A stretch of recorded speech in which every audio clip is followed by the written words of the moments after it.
Hello दोस्तों, कैसे हैं आप सभी। आज दोस्तों हम कक्षा 2 का पूरा सिलेबस एक ही वीडियो में पूरा कक्षा 2 का समझाने का प्रयास करेंगे। इससे पहले हमने पहली वीडियो जो बनाई थी कक्षा 1 का, उसमें पूरा वीडियो है जो कि कक्षा 1 के बच्चों के लिए बहुत है।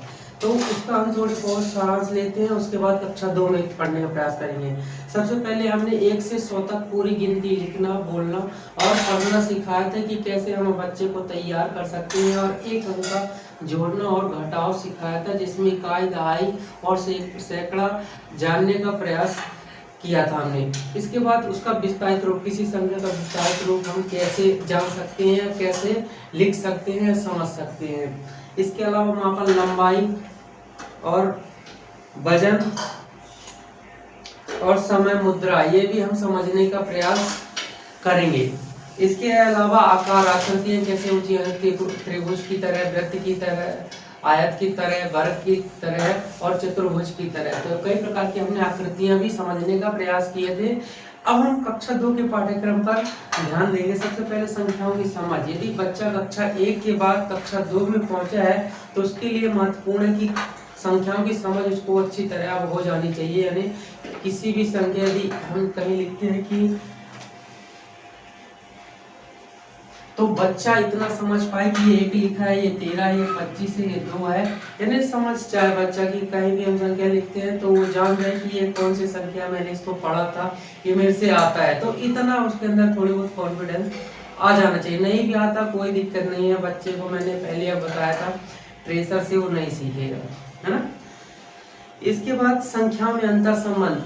सबसे पहले संख्याओं की समझ हो गई, बच्चा बोलना सीख गया, बच्चा लिखना सीख गया 1 से 100 तक कम से कम, और संख्याओं में अंतर संबंध हुआ, जानना सीख गया कि 1 के बाद यदि 2 आता है तो ये 2 कैसे आता है, यानी इसके बीच संबंध क्या है। तो वो जानना चाहिए कि भाई 1 + 1, यानी 1 में 1 जब जोड़ा गया है तब 2 आया है, और 2 से 1 कब आएगा, जब 2 में से 1 घटाएंगे तो ये कब हो जाएगा। तो ये आपस में अंतर संबंध है, यानी प्रत्येक संख्या एक दूसरे के से संबंध होने के कारण ही वो संख्या बन पाती है। जैसे 100 कैसे बनी है, तो 100 भी किसी से जुड़ के ही बनी है या किसी से घटा के ही बनी है। जैसे सबसे पहले कहते हैं शून्य का आविष्कार हुआ। शून्य का मतलब कुछ भी नहीं, शून्य के बाद शून्य में हमने जब कुछ जोड़ा तो उसपे 1 बना, 1 में फिर 1 जोड़ा तो फिर 2 बनी, फिर 1 में 1 जोड़ते गए, ऐसे हम 1 जोड़ते गए और लास्ट में हमारे पास अनंत संख्याएं बन गई, बहुत सारी संख्याएं बनाई।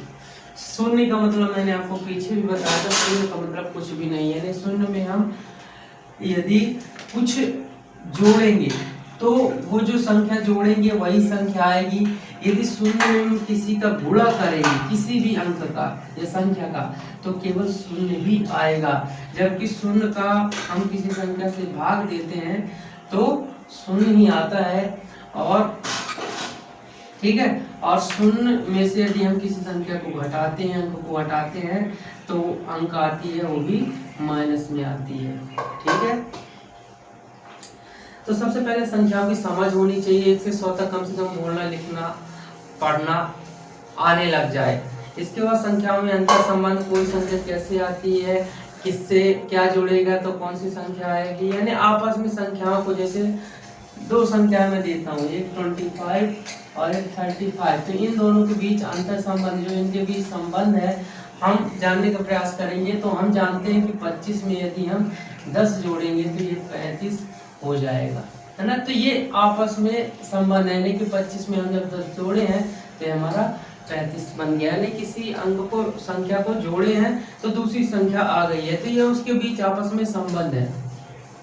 जोड़ने या घटाने या गुणा या भाग करने से जब दूसरी संख्या आ जाती है तो आपस में जैसे भी दूसरी संख्या आती है पहले से, तो उसके बीच का संबंध होता है। इसके बाद जोड़ना घटाना, तो एक अंकों का जोड़ घटाव जैसे बच्चे से आने लगा पहले में, दूसरे में इतना भी आता है तो बहुत है। उसके अलावा अब हम दूसरी कक्षा में पहुंचेंगे तो एक चीज और ऐड कर दी है, उसमें हम गुणा सिखा दिए बच्चे को।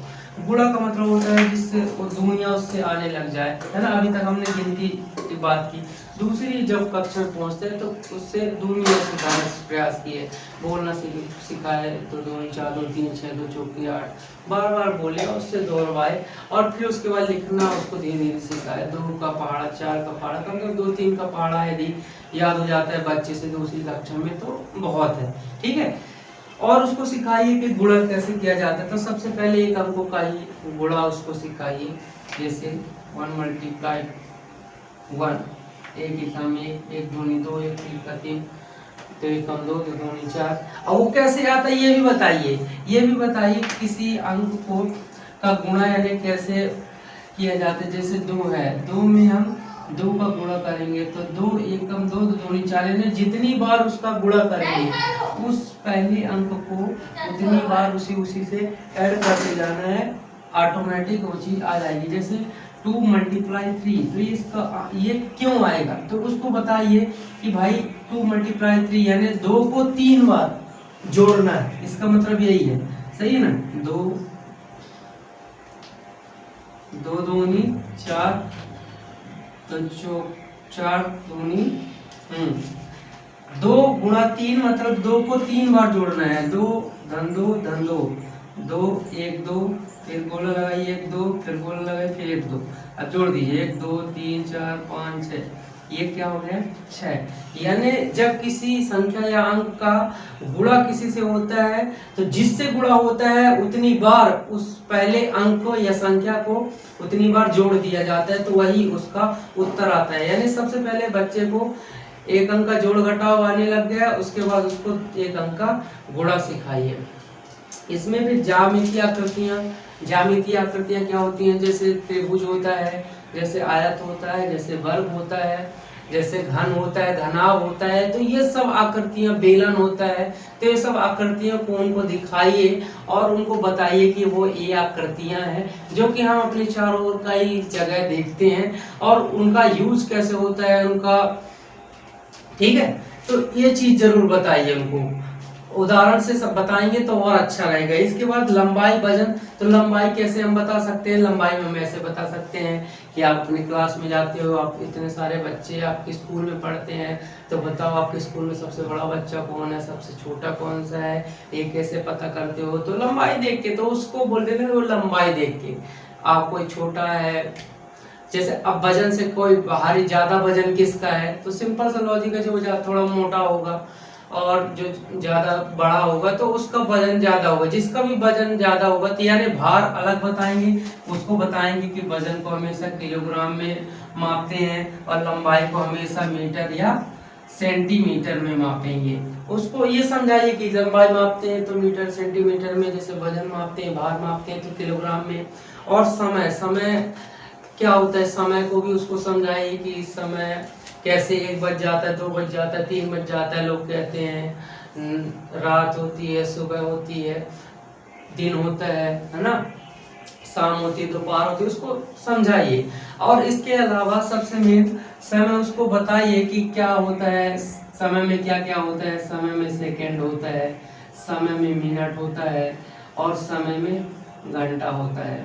और ये सेकंड मिनट घंटे में क्या अंतर है, जैसे 1 मिनट में 60 सेकंड होता है, फिर 1 घंटे में 60 मिनट होता है, ठीक है। तो ये चीजें बच्चे को सिखाइए कि 1 घंटे में कितने मिनट होते हैं, 1 घंटे में कितने सेकंड होते हैं। इतना नहीं बता सकते तो कम से कम घंटे, मिनट और सेकंड का मतलब तो बताइए कि कितने टाइम के बाद दूसरा 2 बजता है, जैसे 1 बजने के बाद 2 बजता है, 3 बजता है, 3 बज 4 बजता है, तो ये जरूर बताइए कि समय कैसे देखते हैं घड़ी में, ये जरूर समझाइए। इससे क्या होगा, बच्चे का थोड़ी अलग से विकास होगा, अच्छे से विकास होगा, क्योंकि प्रेशर तो देना नहीं है, नहीं समझता है, आज नहीं समझेगा, कल नहीं समझेगा, परसों नहीं समझेगा, एक दिन समझ जाएगा, लेकिन पहले उसके सामने वो चीज प्रस्तुत तो कीजिए, क्योंकि सच्चाई है कि हर घर में बच्चे के आगे बढ़ने का कारण यही होता है कि उसको कुछ भी उसके बारे में कभी उसने सुना ही नहीं होता है, इसलिए वो बच्चा और आगे नहीं बढ़ पाता है। मैं मानता हूँ कि मूर्ख से मूर्ख बच्चा को भी यदि उसके सामने सारी चीजें धीरे धीरे प्रस्तुत की जाए तो बच्चा ज्यादा कुछ नहीं तो कम से कम एक सामान्य बच्चा तो बन ही जाता है। और उसके बाद मुद्रा, मुद्रा तो हर बच्चा, यदि आप जब कुछ चीज़ें लेन देन करते हैं जैसे टॉफ़ी, बिस्किट, नमकीन, शक्कर, चाय पत्ती, तो वो नोट तो पहचानता, वैसे भी बच्चे पहचानने लगते हैं आजकल। चॉकलेट लेने जाते हैं तो उनको 1 रुपया दे दो तो वो पहले से कह देते हैं कि नहीं, ये तो 5 रुपए का आता है, आपने तो 1 रुपया दिया है ना। तो ऐसा करके उनको सिखाइए कि सिक्का होता है, नोट होता है, कैसे होता है ना, कैसे उसकी पहचान की जाती है।